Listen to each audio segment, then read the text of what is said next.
Mr. Levi, hi. Hi. Congratulations on the movie. I just saw it last week. Great. Thank you. Excellent Thank you. sequel.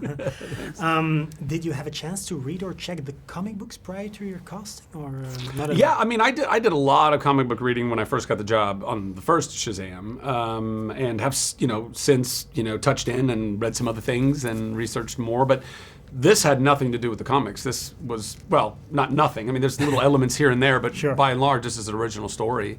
So I really just took most of my cues from this incredible script that Henry Gayton wrote. Were you allowed to, let's say, add your own spin to the material? Oh, yeah. Yeah, David Sandberg, our director, gives me a lot of leash. He lets me go and ad-lib and improvise and kind of bring the character to life. How many takes on general? Is it like 5 to 10 or? Oh, I have no idea. It just depends on Yeah. the shot. Sometimes you get it in one take. It's like, okay, great, we got it. That's all we need. It's been 2 years, of course, of cinema closures and COVID, sadly.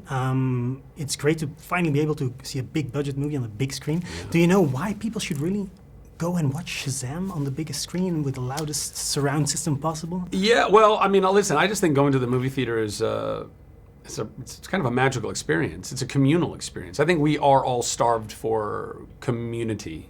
We've all run off chasing our own dreams, not realizing that it's separating us all from each other, from ourselves and each other. And I think the movie theaters in general, I mean, started with live acting, obviously, in theater, but movie theaters were an extension of that, and it's supposed to be done with other people. I think it keeps us in touch with our neighbors. We don't know how our neighbors think and feel because we don't see them anymore. We don't go to things like this where people are laughing at the same thing I'm laughing at. People are crying at the same thing I'm crying at. I guess we're not so different. Yeah. I mean, it really is. I think there's something that's very real and very powerful about spending time with strangers, especially strangers that you might not normally spend time with or agree with, but recognizing that they are also human beings. That's true. It's a communal experience. It is. Yeah. Now, I first got to know you through Rapunzel, Tangled. Okay, yeah. I love your take on surrounded by enormous piles of money.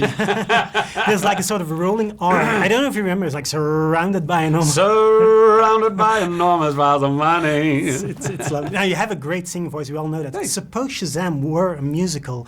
What was the song you would love to sing?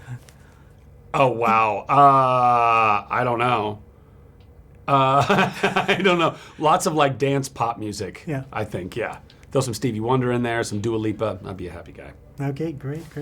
I know I'm short on time, so I'll just wrap it up with my final question. Do you know what's next for you for Shazam? What would you love to do for a third movie? I don't know what's next. I know that, if everyone goes and sees this movie, then I'm sure Warner Brothers in DC would say, yeah, we'd like to make another one. And if we do get the shot to make a third Shazam movie, I think it'd be really fun for it to be superheroes versus zombies. I've never really seen that happen on the big screen, and I'd like to see that happen. That sounds like an amazing pitch. Yeah, thanks. Mr. Levi, thank you. And of course, see you next time. Thanks, man. And I wish you the best in the movie. Appreciate it. Have a great rest of your day. Yeah. Thanks. Thank you, Julie.